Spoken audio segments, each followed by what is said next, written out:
જોવા જઈએ તો અત્યારે ખેડૂતોની પરિસ્થિતિ ગંભીર છે. એનું 2-3 કારણ છે. પહેલા તો અત્યારે જે આધુનિક જમાનો છે, ટેકનોલોજીથી ખેતી કરીએ છીએ અને દુનિયા આટલી ટેકનોલોજીથી ચાલે છે, તો ખેડૂતોને પણ ટેકનોલોજી ઉપર ચાલવાનો પૂરેપૂરો અધિકાર છે. આજની તારીખે હવે ખેડૂતો પાસે બળદ નથી. આજની તારીખે જે વાવેતર કરવાનું હોય છે તમાકુ પાકનું, એ બધું જ મિની ટ્રેક્ટર અને મોટા ટ્રેક્ટરથી કરવામાં આવે છે. વાવેતરનો ખૂબ સમય બાકી ગયો છે. આ યુદ્ધ ચાલે છે. આપણે પણ સમજી શકીએ છીએ કે યુદ્ધને કારણે સપ્લાયની અંદર પ્રોબ્લેમ હોય, ડીઝલો છે આપણે સુધી ન પહોંચતા હોય, અને આ ડીઝલ છે એ મોટા ભાગે આપણે બહારના દેશોમાંથી આવે છે, ખાસ કરીને ખાડીના દેશોમાંથી આવે છે. પણ અત્યારે ડીઝલ વાકે પણ ખેડૂતોનું જે ખેતીનું વાવેતર છે એ અટકી પડે તેવી પરિસ્થિતિ છે. અને અત્યારે આમ જોવા જઈએ તો ખેડૂતોનું વાવેતર અટકે તો માત્ર ખેડૂતનું નુકસાન નથી, આ તો દેશનું નુકસાન છે.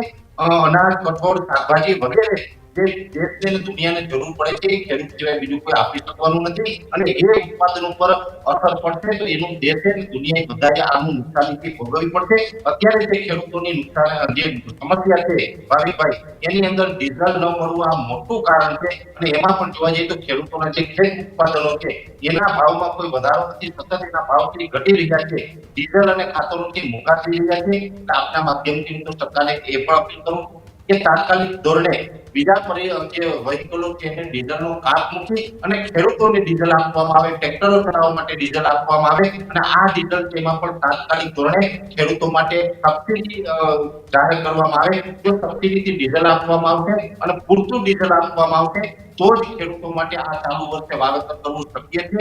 નહીંતર ખેડૂતોની આર્થિક સ્થિતિ પણ એટલી કફોડી છે, આર્થિક રીતે ખેડૂતો એટલા ભાગેલા છે કે જો આ રીતે સબસિડી ન આપે તો ડીઝલ ખરીદવાના પૈસા છે એ પણ ખેડૂત પાસે વ્યવસ્થા નથી. એટલે ખેડૂતને પૂરતું ડીઝલ આપવામાં આવે અને એ પણ સબસિડીમાં આપવામાં આવે અને સમયસર આપવામાં આવે તો જ ખેડૂતો જે વાવેતર કરી શકશે.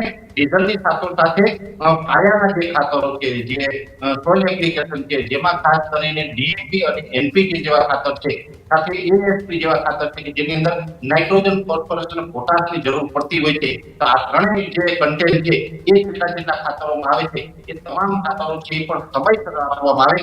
બીજા નંબરની અંદર તકનો લાભ ઘણી વખત વિક્રેતાઓ લેતા હોય છે, જેમાં ઘણા સમયથી એક રાડ બોલી રહી છે. ખેડૂતોને જ્યારે પણ ડીઝલ છે જે જોતું હોય તો અત્યારે ઘણા પંપ ઉપર ડીઝલની સાથે ઓઇલ ફરજિયાત આપવામાં આવે છે. આવું ન થવું જોઈએ. એની સાથોસાથ જે ખાતરની જરૂર છે તો ખાતરની અંદર જે સોઇલ એપ્લિકેશન 50 કિલો બેગ વાળું ડીએપી, એનપીકે કે એસપી ની ખરીદી કરવામાં આવે છે. એમાં નેનો યુરિયા જે લિક્વિડ ફોર્મમાં નાઇટ્રોજન આવે છે એ ફરજિયાત વિક્રેતાઓ દ્વારા આપવામાં આવે. એ ન આપવામાં આવે આની કડક સૂચના છે કૃષિ મંત્રી અને મુખ્યમંત્રી પદેથી જો આપવામાં આવશે અને ખેડૂતોને એની અંદર રાહત મળશે